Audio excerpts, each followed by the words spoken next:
అందరికీ నమస్కారం అండి.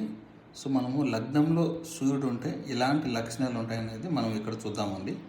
చూడండి సార్, సన్ అంటేనే ఫిక్స్డ్ ఇన్‌కమ్ అనమాట. ఎందుకంటే సూర్యుడు ఎప్పుడు మనకు వెలుతురిస్తూ ఉంటాడు కాబట్టి, మనము నెల మంత్లీ ఇన్‌కమ్ అనేది మనం ఎప్పుడు ఎవరిని చూడాలంటే సూర్యుడిని చూడాలి సార్. శని అనేది జాబ్ వచ్చిన తర్వాత ఎలా పనిచేస్తామనేది శని సార్ వచ్చేసి.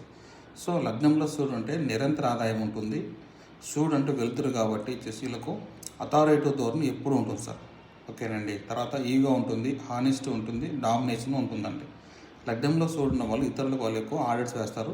వాళ్ళైతే పని చేయరండి. సో, వీళ్ళు సమాజంలో ఏ పని చేసినా, మంచి పని చేసినా, చెడు పని చేసినా 2 విషయాలు సమాజంలో ఉండేవారికి అందరికీ తెలుస్తాయన్నమాట వచ్చేసి.